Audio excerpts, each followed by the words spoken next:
Vida do teu filho. Obrigado, Senhor, pela vida do pastor Alberto, pela sua casa, pelo seu ministério, pela sua vida, Senhor. Muito obrigado. Guarda ele, Pai, e que nessa manhã nós possamos receber a palavra que você tem colocado em seu coração. Abre o nosso coração, Senhor, nossos ouvidos para receber a tua palavra nessa hora e que ela cumpra o propósito pela qual ela foi enviada, em nome de Jesus. Amém. Amém. Bom dia a quem eu não cumprimentei ainda. Quero te convidar a abrir a Bíblia ou o smartphone, tanto faz. Quem tem Apple também, iPhone. 2 Pedro, capítulo 3. 2 Pedro, capítulo 3.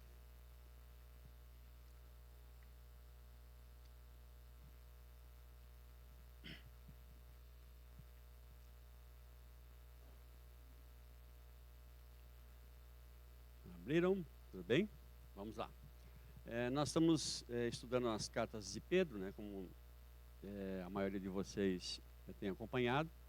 Estudamos já a primeira carta, onde Pedro fala sobre a esperança na dificuldade, a esperança na tribulação.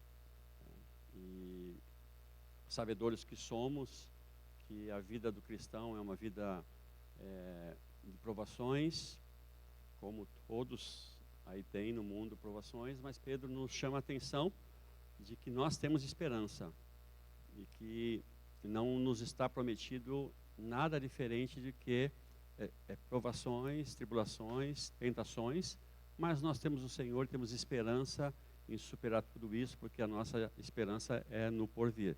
Então ele fala muito isso no primeiro na primeira carta. E depois iniciamos a segunda carta de Pedro, e ela é uma carta muito interessante, essa que nós vamos provavelmente concluir hoje. Obrigado. Esse aqui é só quando o Ricardinho vem, tá?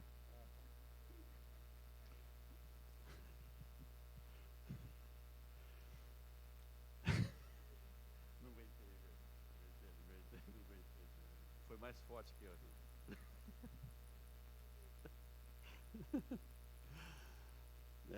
Então, aí a segunda carta é uma carta interessante, né? Que ela vai tratar de uma outra questão. Se a gente pudesse fazer um resumão da segunda carta de Pedro, é a verdade contra a mentira. É o que Pedro fala, 3 capítulos somente, mas bastante profundos, né? Dessa carta. Vocês viram o capítulo 1, e no capítulo 1 ele enfoca a verdade. O que é a verdade? O que é a verdade na nossa vida? A verdade que está em Cristo, que nós temos que viver. Então, o capítulo 1 ele fala bastante dessa verdade. E o legal é que ele fala dessa verdade, que ela é em cima de um conhecimento que nós temos. E esse conhecimento, ele tem respaldo. Essa verdade tem respaldo. E Pedro fala que o respaldo que ele tem foi que ele viu a glória de Deus. E os profetas são testificados por tudo isso. Então, o testemunho do que ele viu e a palavra profética validam essa verdade. Então, ele enfatiza bem isso no capítulo 1. E que isso também, essa verdade deve produzir em nós um modo de vida. E ele fala isso para introduzir o capítulo 2. Que o capítulo 2, ele já vai falar de falsos mestres. Ele chama para a mesa os falsos profetas da antiguidade, mas também traz agora, nesse tempo presente, os falsos mestres. E esses falsos mestres têm um objetivo de distorcer a verdade. Então, todo o capítulo vai falar desses falsos mestres, o cuidado que nós temos que ter com eles. E quais são as suas características? Lá é muito rico, mostrando o que é e quais são as características de um falso mestre nos dias de Pedro, que não muda nada nos dias de hoje.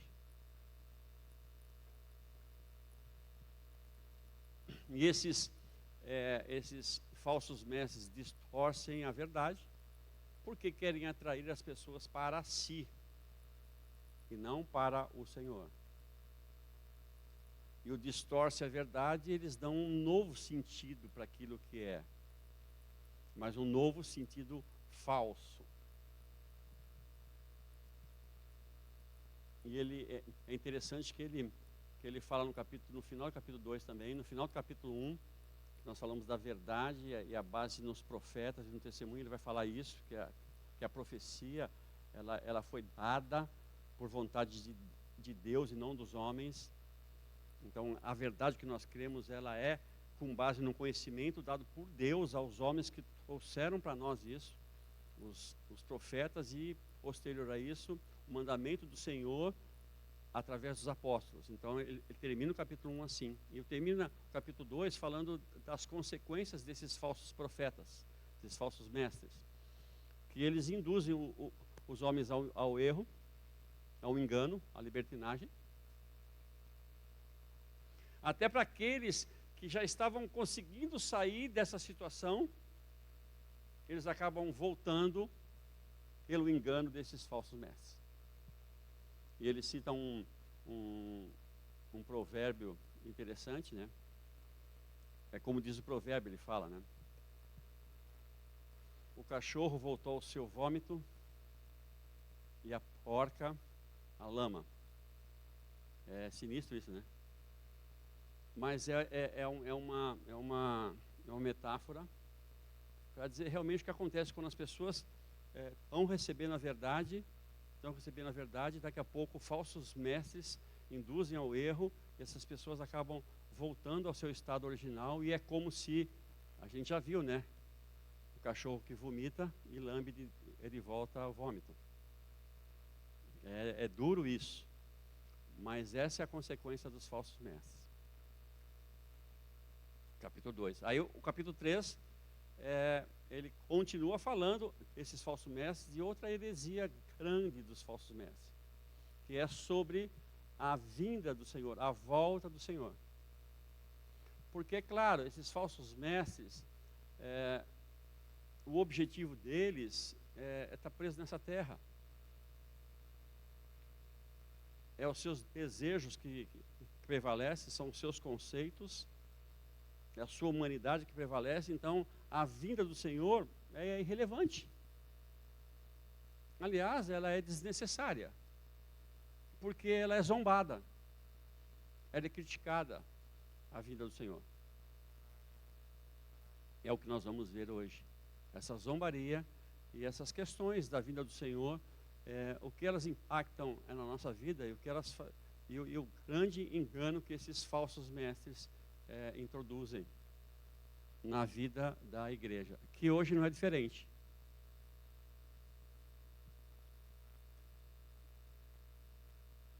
Que hoje não é diferente.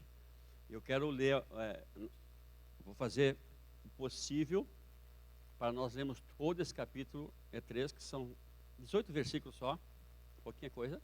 A gente vai dando uma ponderada nesses versículos para entendermos como ele está fechando aqui essa carta a esses irmãos que já estavam sendo pressionados por falsos mestres. Ele começa assim no capítulo 3, versículo 1. Amados, essa é a segunda carta que vos escrevo. Nas duas cartas procuro despertar-vos os pensamentos puros na vossa mente. Quero que lembreis das palavras que já foram ditas pelos santos profetas do mandamento do Senhor e Salvador, dado mediante aos vossos apóstolos. Primeira coisa aqui, ele fala, na minha tradução, ali está a 21, volta no versículo 1, pode deixar 21, a minha é uma outra tradução. Olha lá, ele fala de: procuro despertar-vos a vossa mente sincera com lembranças. A minha tradução está um pouco diferente. Porque esses falsos profetas estão trazendo a mente deles corrupção de verdades. Então ele fala aqui, ele começa dizendo que eu quero trazer a mente de vocês lembranças daquilo que foi dito, das verdades.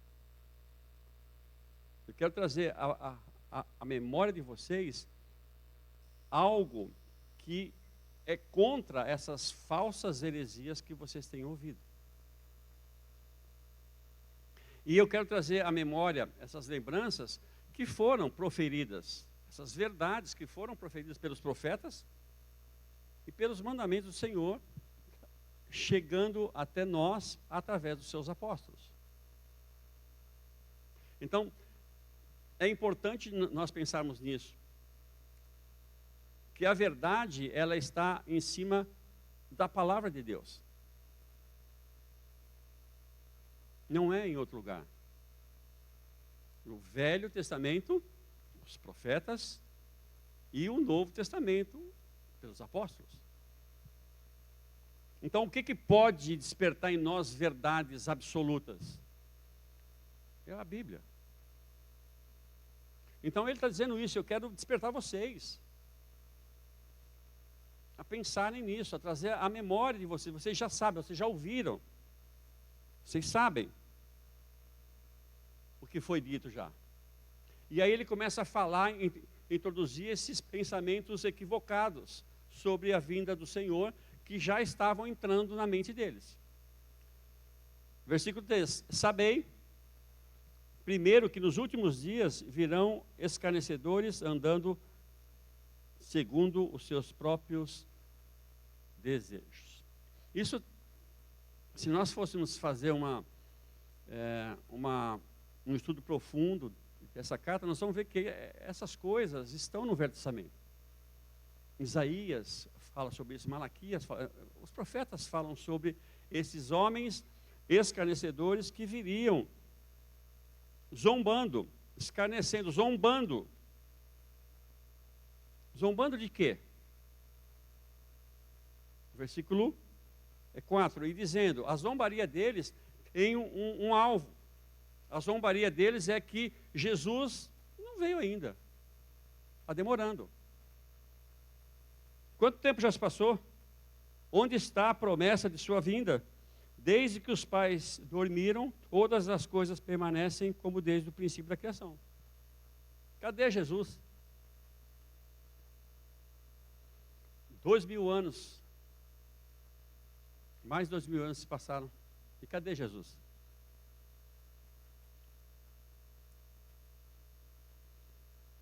Isso está na nossa memória? Está na nossa lembrança? Mas os falsos profetas dizem que isso não vai acontecer. Eu lembro quando, eu já falei isso, mas vou falar de novo. Quando eu me converti, faz tempo, a gente trabalhava numa missão e a gente tinha uma forma de se despedir nas aulas, nos evangelismos, aos judeus, nas reuniões, a gente se despedia de uma maneira. A gente se despedia assim, até de repente.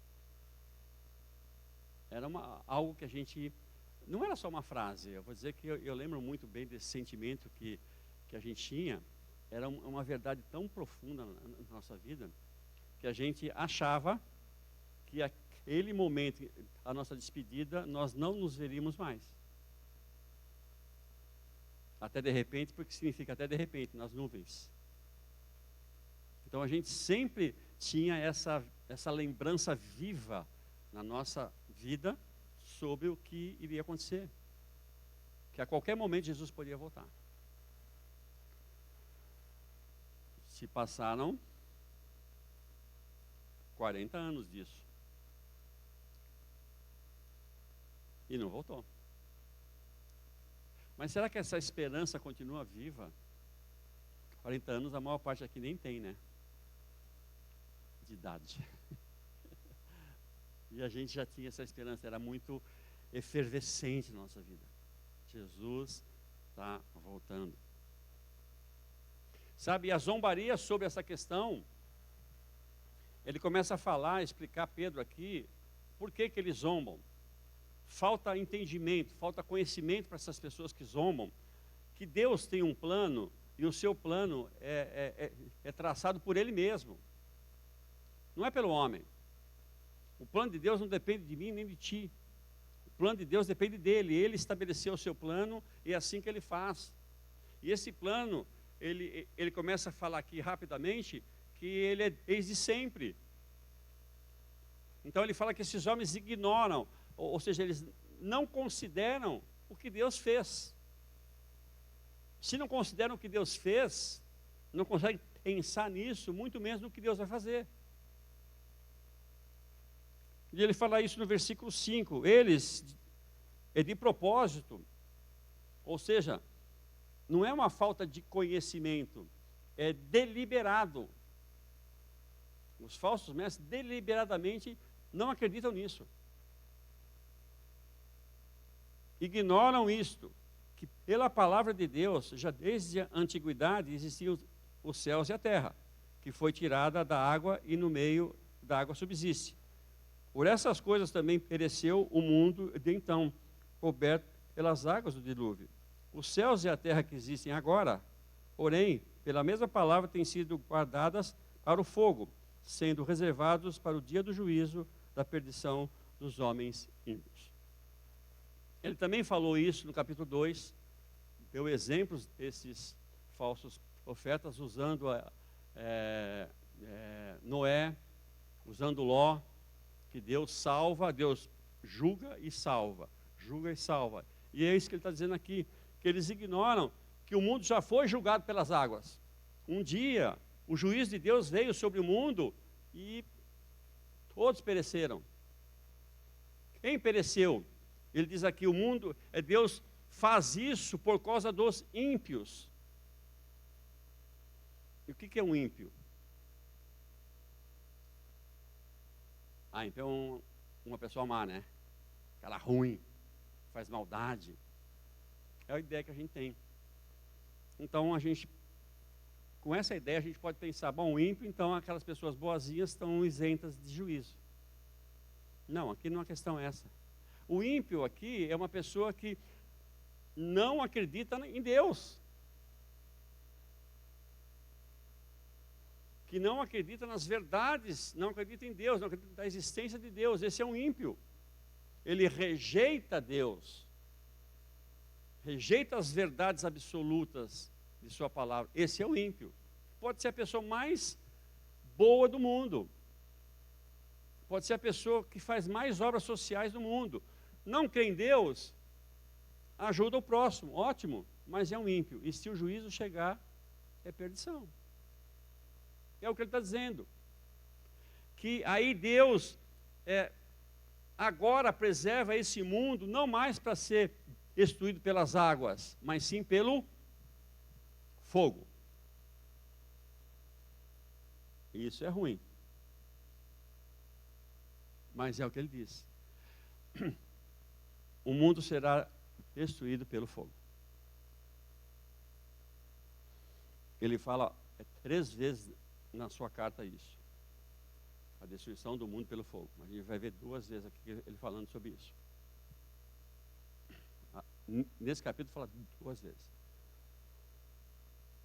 E a gente, se nós nos reportarmos ao Apocalipse, nós também vamos ver essas verdades lá. As catástrofes que acontecem naquele período, calor tão excessivo que os homens chegam a morder a própria língua de tanto calor. E Pedro está dizendo que o mundo será destruído pelo fogo. E não está acontecendo isso agora, mas a gente já vai vendo. Como é que pode acontecer uma coisa assim, tão drástica? Vou falar uma coisinha simples, né? Bem simples, que vai mostrando como nós caminhamos para isso. Bom, não precisamos muito falar de calor, né? A cada ano, a temperatura média da Terra tem subido 1,5 graus. é muita coisa. 1 grau só não, é muita coisa. Tanto que as geleiras estão se derretendo, então nós temos tendo muitas consequências desse calor. Nós estamos vendo no Brasil um calor absurdo como nunca, e cada vez está pior. E quais são as consequências desse calor absurdo? Bom, várias consequências, mas vou falar uma consequência desse calor absurdo, uma coisa que estão falando bastante: o preço do ovo. O preço do ovo, uma das causas é o calor. Por que é o calor? Não é só o calor, né? Mas por que é o calor? Bom, a galinha, ela entra num estado de estresse calórico. Tá? A galinha tem estresse, tá? E é um estresse calórico. E quando ela está nesse estado de estresse calórico, ela não come. Ela não come, ela produz menos ovos. Se ela produz menos ovos, a demanda é menor, a oferta de ovos é menor. Certo? Aí, a picanha está muito cara. Certo? Aí, em vez de eu comprar picanha porque está muito cara, eu quero ovo. Então, se eu quero ovo, aumenta a procura. A demanda é maior, a oferta é menor, o ovo aumenta de preço. Isso é no mundo inteiro. Uma coisinha simples, o que o calor está produzindo. Fora as chuvas. Então, nós estamos caminhando para isso, sim. Eu gosto sempre de pensar assim, quando eu vejo essas questões, eu já falei isso também, vou falar de novo, eu fico pensando naquele filme, não sei quantos já viram, O Livro de Eli. Já viram o livro de Eli? Eu sempre penso nisso. A terra no estado daquele. Um caos por causa do calor. Então, o mundo vai sim sofrer uma terrível devastação. E Pedro fala isso, os profetas falam isso, João falou isso, o calor vai ser a coisa principal. Amém? Então, vamos preparando. Mas a gente vai sofrer isso? Não, peraí. Eu só vou falar agora, repetir o versículo e pular um pouco e pegar um outro versículo. Olha o que ele diz ali. Versículo 7. Os céus e a terra que existem agora, porém, pela mesma palavra, têm sido guardadas para o fogo, sendo reservados para o dia do juízo e a perdição dos homens ímpios. Para quem é esse juízo? Para os ímpios. E para nós? Versículo 13. Nós, porém, segundo a sua promessa, aguardamos novos céus e nova terra, onde habita a justiça. Então, aqueles que não são ímpios, aqueles que entregaram a sua vida a Deus, a Jesus, e reconheceram como seu Salvador, o que nos reserva é a promessa de novos céus e nova terra. Para aqueles que rejeitam, o que resta é a punição no mundo sobre o fogo, sobre a vida de quem rejeita.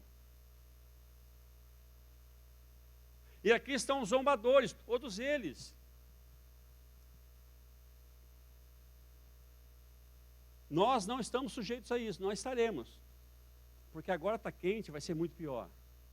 Se agora está ruim, a gente nem tem ideia como vai ser. Mas, pela paciência de Deus, a gente vai ver isso. Pela paciência e longanimidade de Deus, nós estamos livres disso, amém? Posso ouvir um amém mais convicto, amém? É isso. Mas o mundo está caminhando para o juízo. Versículo 8. Amados, não ignoreis uma coisa, que um dia para o Senhor é como 1000 anos, e 1000 anos como um dia. O Senhor não retarda a sua promessa, ainda que alguns tenham por tardia. Ele é longânimo para convosco, não querendo que ninguém se perca, senão que todos venham a arrepender-se. O que ele está dizendo aqui é uma resposta a esses homens que dizem há tanto tempo já foi e Jesus não voltou. Então esses homens que zombam da volta do Senhor, desconsideram que o tempo para Deus é nada. Para Deus, um dia com 1000 anos e 1000 anos como um dia. É nada. Quando nós estamos colocando em discussão o plano de Deus para esse mundo e a salvação que Deus tem para esse mundo também, o tempo é irrelevante. O tempo é irrelevante. Ele cita aqui uma passagem do Salmo 90, onde Moisés usa essa expressão,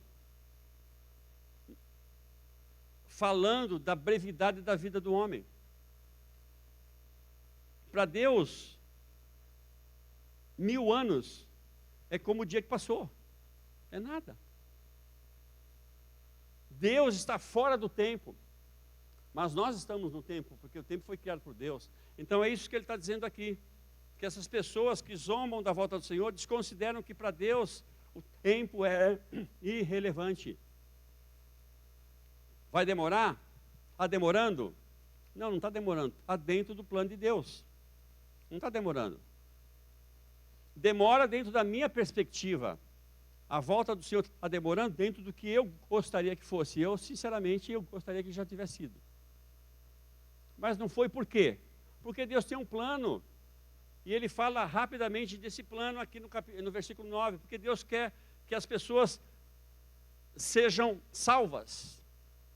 O Evangelho está aí. Então, a demora de Deus, ela está dentro do plano de Deus por causa do homem.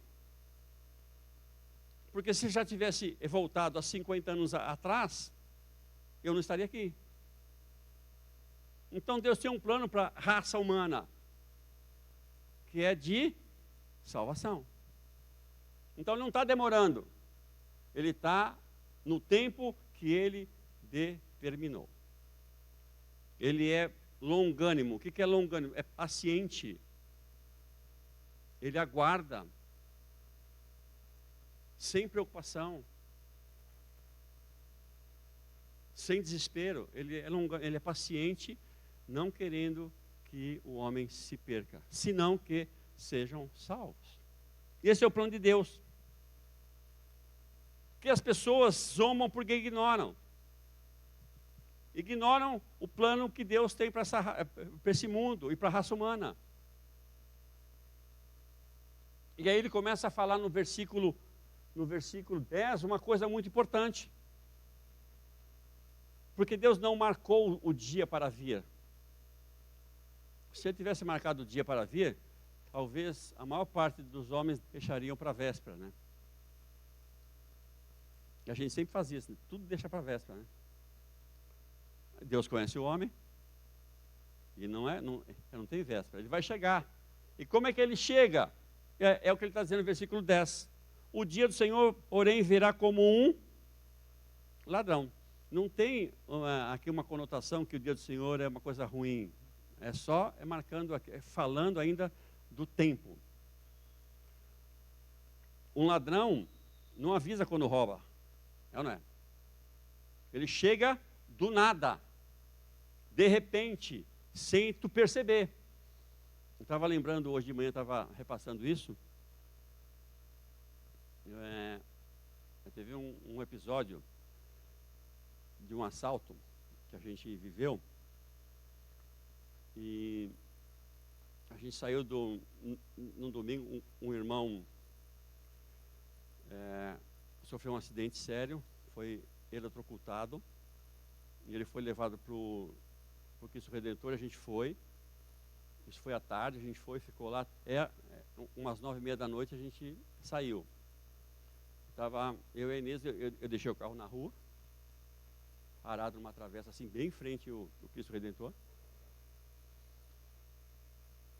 E a hora que nós saímos, 9:30, num domingo do hospital, não tinha nenhum carro na rua.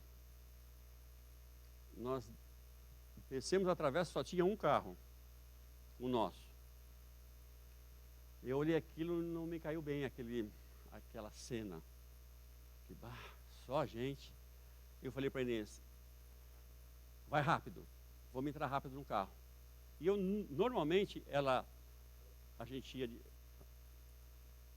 devagar para o carro, eu abria a minha porta, que abre a porta dela, ela entra. Então a gente tinha um ritual. Mas essa vez, eu não sei porquê, e foi o Senhor, né, me deu uma sensação ruim. E eu fui na frente, eu deixei ela meio para trás e fui na frente, entrei no carro antes dela, liguei o carro, ela não tinha entrado, botei em primeira e baixei o freio de mão. E ela entrou, no que ela entrou e bateu a porta, surgiu não sei de onde, um filho do diabo, com uma arma na frente do carro assim, ó. Desce. Surgiu. Do nada. A gente não tinha percebido. Então vai ser assim. Não adianta fazer planos. Vai chegar a qualquer momento. Paulo diz, falando para a igreja, que será num abrir e fechar de olhos. Nós seremos levados. E para o mundo, quando o mundo menos esperar, o juízo acontece. Jesus falando sobre esse momento, esses tempos, né, o desenvolvimento desse tempo, em Mateus 24, ele fala sobre isso. Quando estiverem casando, dando em casamento, comendo, bebendo, vendendo, ou seja, vida normal, vida até boa, vida próspera. Tudo está acontecendo bem, será igual nos dias de Noé. Mesmo tendo pessoas falando que, olha, vai ser a qualquer momento, mesmo as pessoas dizendo isso, virá repentina destruição.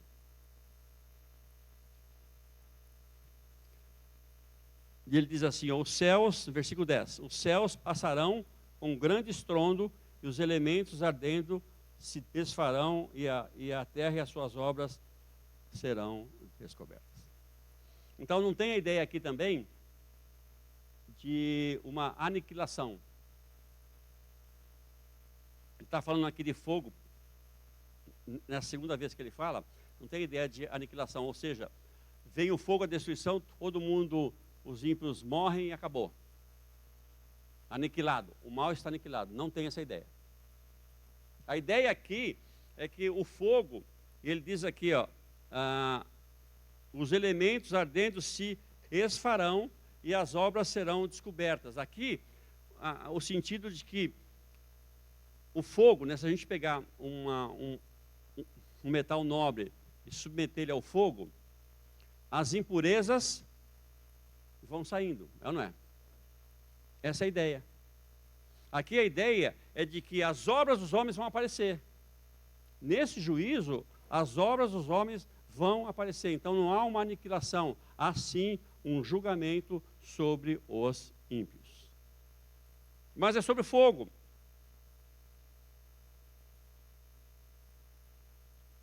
Versículo 11.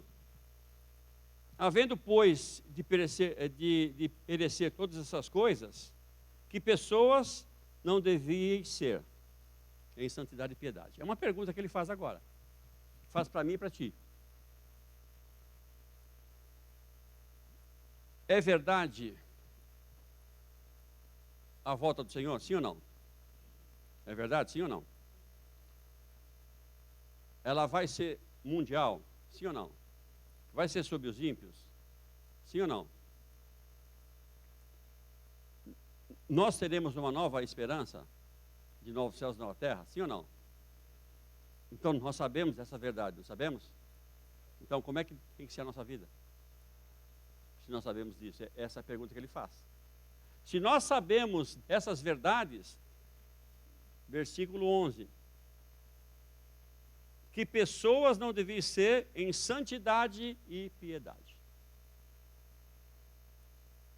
Então, se nós sabemos essas verdades duras, mas que é uma promessa de nós sermos livres disso, como tem que ser a nossa vida? Aqui ele fala uma vida em santidade. Uma vida em santidade e piedade. O que ele está querendo dizer aqui? Uma vida em santidade é uma vida separada do mundo. Porque os falsos mestres que ele fala no capítulo 2 estão induzindo as pessoas a terem uma vida comum, uma vida como o mundo tem, uma vida de tudo pode, de libertinagem, é o que os falsos mestres falam no capítulo 2. Mas aqui ele está dizendo que se eu não tenho a falta de entendimento dos falsos mestres, eu não sou um zombador, eu entendo que Jesus está voltando e vai ser em breve, vai ser a qualquer momento, a minha vida não pode ser igual a que está sendo proposta pelos falsos mestres. Ela tem que ser uma vida separada do mundo, uma vida santa. O que é uma vida santa? É uma vida separada. E quando ele fala uma vida santa, ele não fala uma vida sem pecado. Não está dizendo que eu devo pecar. Não é isso. Mas ele está dizendo que eu tenho que ter uma vida separada. Porque todos nós somos pecadores. Infelizmente a gente peca. E a gente pede perdão para Deus, confessa. E é uma luta. E a gente vai ver isso aqui também, aqui, ele falando. Mas eu tenho que ter uma vida separada. Separado do mundo. Mas ele não fala que é só separado do mundo. Porque eu posso ter uma vida separada do mundo, separado das coisas erradas do mundo, ser uma pessoa bondosa, e isso não resolve. Ele fala que eu tenho que ser separado e piedoso. E o que é piedoso?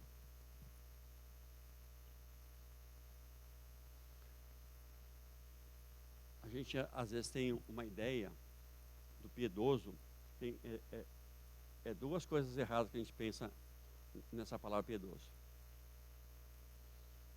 A primeira é a tradução dela para o próprio português, piedade, piedoso. Então, o piedoso é aquela pessoa boazinha, que ajuda o próximo, que não quer mal de ninguém, tipo padre, tipo freira, tipo Sechonoye, Hare Krishna, toda pessoa piedosa. A gente tem essa ideia que isso é piedade. É uma pessoa muito boa, que não quer mal de ninguém, não se importa com o mal que fazem para ela de forma nenhuma. Não, a ideia aqui não é essa. A ideia no Novo Testamento de piedade não é essa. A ideia de piedade é devoção. Essa é a ideia. E eu vou abrir um pouquinho mais, eu vou voltar um pouquinho aqui, hein? Deixa eu pensar onde é. 1 Tessalonicenses, capítulo 1. 1 Tessalonicenses, capítulo 1, versículo 9. Vai aparecer ali. O que ele diz? Paulo escrevendo a esses crentes, a igreja da cidade de Tessalônica, ele diz o seguinte: eles mesmos anunciam de que forma fomos recebidos entre vós. Dizem-nos, alguém está dizendo sobre eles, dizem a Paulo sobre esses crentes da cidade de Tessalônica, como vos converteste dos ídolos a Deus para o servir, para servirdes ao Deus vivo e verdadeiro. Primeira coisa, ele está dizendo aqui uma vida santa. Então, uma conversão, um abandono aos ídolos. Mas não é só um abandono aos ídolos, mas é um abandono aos ídolos para servir a Deus. Então, é o mesmo conceito, santidade e piedade. Não é só abandonar o que é ruim, mas é abandonar o que é ruim para servir ao Deus vivo e verdadeiro. E quando eu abandono a idolatria, outros deuses, para servir a Deus, eu também aguardo dos céus o seu Filho. Então, o que Paulo está dizendo aos Tessalonicenses é exatamente o que Pedro está falando. Uma vida de santidade e piedade, onde nós sabemos que ele vai voltar, então essa é a minha vida agora, de santidade e piedade. Então, a piedade é a devoção. Se nós pegarmos no dicionário, vamos achar que a devoção também ela tem um sinônimo, que é religiosidade. Esse é um segundo conceito errado.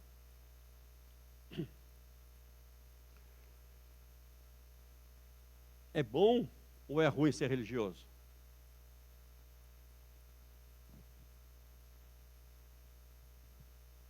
É bom ou ruim? Olha lá. Depende. Depende de quê?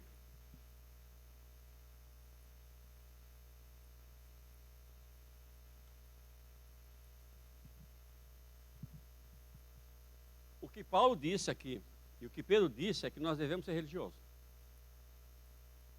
Se eu partir da premissa que é ruim, então eu estou sendo instruído a ser uma coisa que não é boa.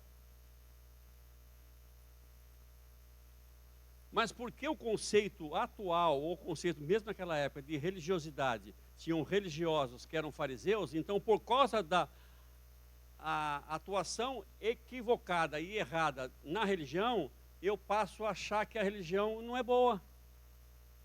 Que ser religioso não é uma coisa boa. E o que é ser religioso? O religioso significa ser uma pessoa piedosa, uma pessoa devota, uma pessoa que serve a Deus, uma pessoa que está em comunidade. Isso é ser uma pessoa religiosa.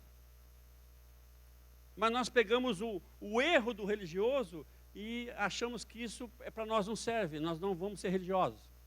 Então eu não quero ser religioso. Então para nós, religião às vezes é a forma de se vestir, às vezes é a forma do culto, às vezes é o tipo de música.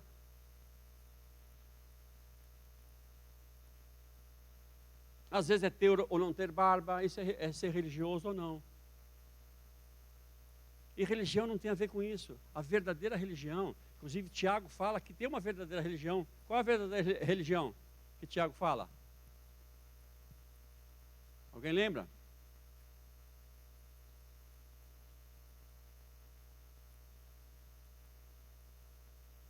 Não lembramos? Quem achar o texto aí, me ajuda aí. A religião pura e imaculada para com nosso Deus é esta: visitar os órfãos e as viúvas nas suas aflições e guardar-se incontaminado o mundo. Ter uma religião pura, isso é piedade. O que é a piedade? É uma devoção a Deus e uma ajuda ao necessitado. Isso é uma devoção. Então, se eu sei de tudo isso que vai acontecer, se Jesus vai voltar, então, como eu tenho que ser? Eu tenho que ter uma vida piedosa. E essa vida piedosa significa que eu também não vou viver mais nos padrões do mundo. Eu tenho um outro padrão de vida: santidade e piedade. Amém? Sabemos da volta do Senhor? Temos que ter essa vida: santidade e piedade. Vamos continuar lá, vai dar tempo. Bom, versículo 13 a gente leu, mas vamos ler de novo. Nós, porém, agora ele volta àquele assunto lá de cima.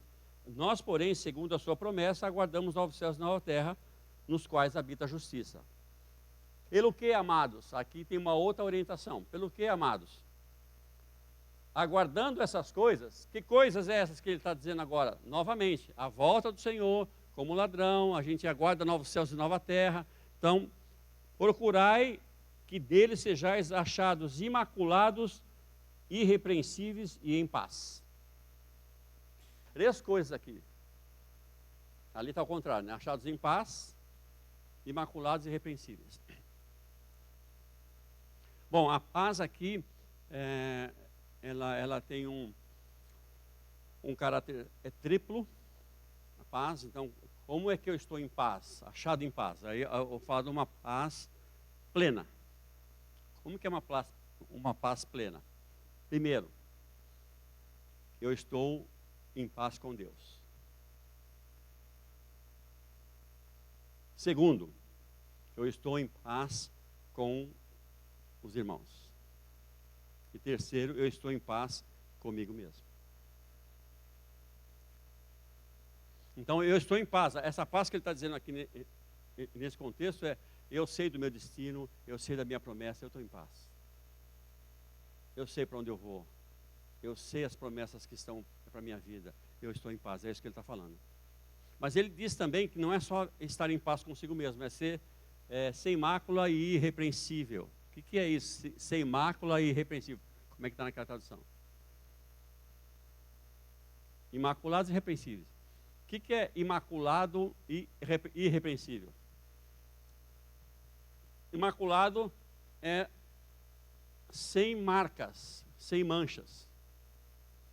E irrepreensível é sem motivo de culpa, inocente. Isso que ele pede para que nós sejamos. Vamos dar um exemplo do imaculado e irrepreensível. Vou sair de casa. Eu vou me trocar. Aí, eu vou lá nas roupas lavadas e pego uma camiseta. E boto a camiseta. E largo fora. Está toda amassada. Então, aquela camiseta que eu estou vestindo, ela tem marcas. Ela não está lisa. E por não estar lisa, a hora que eu chegar aqui na igreja com essa camisa cheia de máculas, de marcas, alguém vai dizer assim: bah, a esposa não estava, já falaram isso para mim, tá? Bah, a esposa não estava em casa, né? Por que a esposa não estava em casa? Ela que passa a roupa minha agora? Mas o fato é que eu posso ser objeto de crítica. Porque eu estou marcado. Agora, se eu tiver sair de casa e passar a camisa antes, a camisetinha antes, bem lisinha, alguém vai falar alguma coisa para mim? Que eu estou cheio de marcas na roupa? Sim ou não? Isso é o que ele está dizendo aqui. Imaculados e irrepreensíveis. E quando eu falo imaculado e irrepreensíveis, significa algo que tu está vendo. Não é só o meu, não é do meu interior. Irrepreensível é porque alguém está vendo que eu estou maculado, então eu sou objeto de repreensão. Então, como tem que ser a minha vida? Sem mácula. Sem motivo de ser criticado.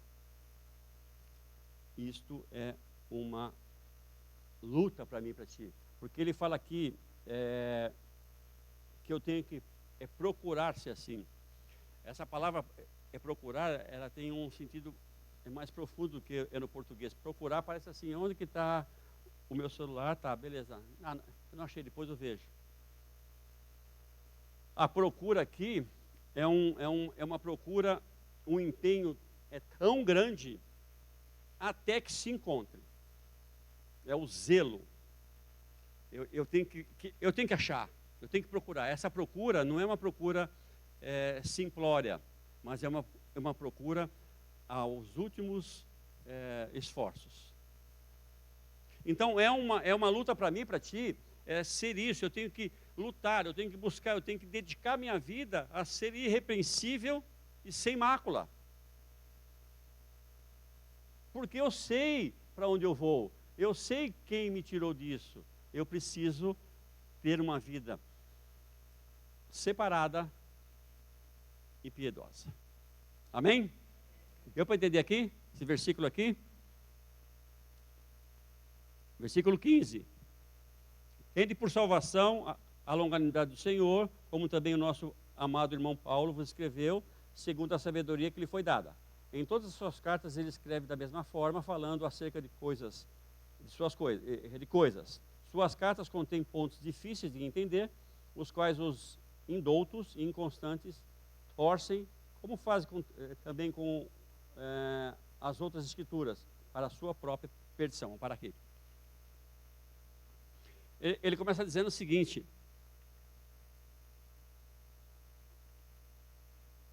Deus é paciente, espera nele, a nossa salvação está nele. Aguarda. Deus é paciente, é longânimo. Então vai ser a qualquer momento, mas espera, aguarda. E agora ele chama algumas orientações de Paulo. Ele fala assim, aguarda, porque Paulo falou sobre esses assuntos também. Mas só que Paulo fala coisa difícil nas cartas dele. E tem pessoas, os ignorantes, aqui na minha tradução fala os incautos, os ignorantes e inconstantes, aqueles que não têm firmeza, distorcem a questão dessa volta do Senhor. Eles distorcem assim como eles distorcem outros assuntos. Mas fiquem tranquilos, para esses que fazem isso, já está preparado. O julgamento é da sua perdição. Então, ele nos acalma, dizendo que é Deus que está trabalhando, sejam pacientes. Mas, olhem, Paulo explica coisa difícil. Então, que os ignorantes torcem, então eu preciso não distorcer as coisas que Paulo diz. Como é que eu não distorço as coisas que Paulo diz? Eu vou estudar. Eu vou atrás. Eu não quero ser alguém que distorce a palavra de Deus. E eu espero a minha salvação, nós esperamos a nossa salvação eterna e futura na paciência de Deus. Porque nós entendemos que para Deus um dia é como 1000 anos e 1000 anos é como um dia. E nós estamos aguardando. Se passaram 40 anos da minha conversão e Jesus não voltou, eu vou continuar esperando. E eu continuo esperando. Até que, se fale ao contrário, eu não vou morrer. Eu vou esperar, vou receber Jesus vivo. Então eu vou ser transformado. É a minha esperança. Não quer dizer que Deus me disse que vai ser assim, mas é a minha esperança. Então, é assim que nós temos que viver, aguardando na paciência de Deus. Amém? E para terminar aqui, ele vai falar esses 2 últimos versículos. 17. Vós, portanto, amados, sabendo isso de antemão, sabemos tudo isso de antemão. Sim ou não? Sabemos, novamente. Ele sempre está chamando a atenção que nós sabemos, nós conhecemos, nós temos que lembrar, nós temos que ser trazido à memória as verdades eternas, aquilo que nós já aprendemos. Então, ele está o tempo todo chamando para a nossa mente o conhecimento. O tempo inteiro. Mas ele está chamando um conhecimento que nos traz responsabilidade. Vocês sabem disso, não sabem? Então tem a vida desse jeito. E agora, vocês sabem disso? Então, guardai-vos de que pelo engano dos homens perversos sejais juntamente arrebatados e deixais a vossa firmeza. Então, se vocês sabem isso, cuidado, vigiem, não se deixem ser enganados por homens perversos. Quem são esses homens perversos? Os falsos mestres. Não se deixem enganar pelo engano de homens perversos, sejais juntamente arrebatados e deixai a vossa firmeza.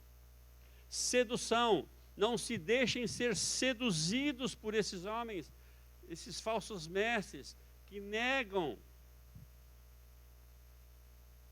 a vinda do Senhor.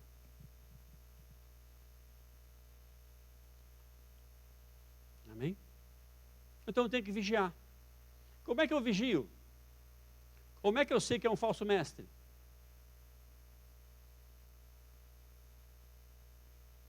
Agora ficou pior, né? Como é que eu identifico um falso mestre? Nós estávamos conversando hoje pela manhã sobre algo semelhante a isso. Como é que eu sei que é um falso mestre? E agora?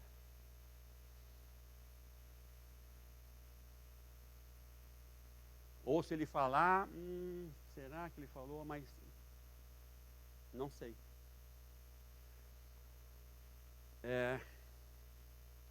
Tem um irmão nosso, que eu já não vejo ele há algum tempo, ele é de outra igreja. Ele trabalhava no Banrisul. E jovem ainda, ele passou no concurso na época e foi trabalhar de caixa no Banrisul. função dele era caixa do Banrisul. E ele ficou em treinamento 1 semana. Hoje em dia não tem mais nota de dinheiro quase, né? É tudo eletrônico, online. Mas ele me disse assim, ó, nós ficamos 1 semana estudando o dinheiro, as notas. Então a gente pegava a nota, manuseava a nota. Nota de todos os valores, lisinha, na luz, amassada, molhada. Então, depois de 1 semana de manusear a nota, qualquer nota falsa que chegasse na mão deles, nem precisava fazer muita coisa, é falsa. Eles não estudaram as notas falsas, como elas são falsificadas. Eles estudaram de forma profunda como é a nota verdadeira. Então, como é que eu sei quando existe um falso profeta no nosso meio? Quando eu conheço a verdade. Conhecendo a verdade, eu vou identificar qualquer falso profeta, qualquer falso mestre. Então, qual é o antídoto contra a mentira? É a verdade. Não é tentando conhecer todas as mentiras que eu vou saber que essa mentira aqui realmente é mentira e eu acredito na Bíblia, no cristianismo. Não é isso. Para conhecer a verdade, a mentira, eu preciso conhecer a verdade. E é o que ele encerra essa carta no versículo 18. Ele encerra dessa forma, nos orientando, nos incentivando a conhecermos a verdade, porque isso é o antídoto contra a mentira, não é outra coisa. Versículo 18: antes, crescei na graça e no conhecimento de nosso Senhor e Salvador Jesus Cristo. Ele fala de 2 coisas importantes aqui.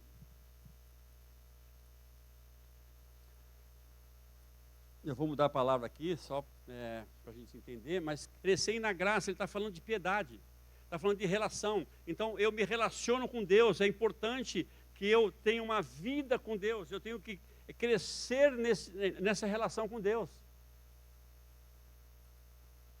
Mas essa relação com Deus, ela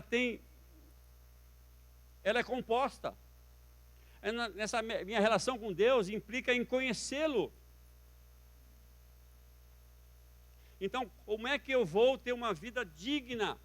É conhecendo a verdade. E como ele começa dizendo, Pedro, no capítulo 1, essa verdade, essa realidade que ele começa falando, ele viu no Senhor Jesus, e isso testifica com as Escrituras. Então, a verdade é a palavra de Deus.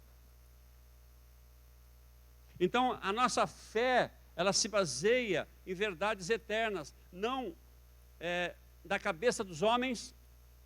E ele começa falando isso, que não é da cabeça dos homens, porque os falsos profetas trazem coisas que é da sua cabeça. Filosofia, provérbios de todo tipo que aceita, conceitos humanos, e a palavra de Deus sempre está fora. É sempre motivacional, é sempre homens que procuram dizer que tu é bom, que tu tem que fazer isso, que tem que fazer aquilo, porque não tem nada de ruim em ti. Então, falsos mestres que procuram te incentivar a deixar a verdade de lado. E a verdade é a palavra de Deus. Amém? Ele termina assim: cresçam na graça, nesse relacionamento com Deus e no conhecimento do nosso Senhor Jesus Cristo. E quando eu falo de graça, essa relação com Deus, Deus nos dá graça. E toda a graça que Deus nos dá, ela tem um objetivo, é a minha relação contigo. Porque tudo que eu tenho de Deus sobre a minha vida, ela só passa por mim. Ela tem que chegar em ti. Então, essa graça na relação com Deus, ela implica também na nossa relação, nos nossos dons, no nosso serviço, na ajuda das nossas necessidades como o Tiago falou no capítulo 1, essa é a verdadeira religião. Amém? Então, cresçamos na graça e no conhecimento do Senhor Jesus Cristo. Isso é o remédio, é a vacina, é o antídoto contra toda heresia, contra toda mentira que os falsos mestres hoje em dia têm lançado sobre a vida da igreja. Lá já começou isso. Anos 67 já tinha isso. Depois que Pedro escreve essa segunda carta, ele morre. Ele é executado. E lá já tinha isso. E ele diz, antes que eu morrer, antes da minha partida, que foi profetizada por Jesus, eu preciso trazer à memória de vocês essas lembranças. Amém? Vamos baixar a cabeça, vamos orar. Obrigado, Senhor, pela tua palavra. Obrigado pela alerta na nossa vida. Obrigado por nos trazer à memória a tua vinda, Senhor. Nós ansiamos por isso, Senhor. Nós queremos a tua vinda, Senhor. Obrigado pela essa lembrança. Que isso não seja só conhecimentos, mas que sejam sementes que gerem fruto na nossa vida. Nós te pedimos em nome de Jesus que possamos viver essas verdades. E nos dê sabedoria, Senhor. Que o teu Espírito que habita em nós nos dê sabedoria para encontrarmos as verdades na tua palavra. E possamos estar, Senhor, imunizados contra tanta mentira que se fala hoje em dia, Senhor, aí fora, que envolve a tua igreja, que envolve o Senhor Jesus. Nos ajuda a vivermos essa verdade, Pai. Muito obrigado pela vida de cada um. Oramos em nome de Jesus. Amém.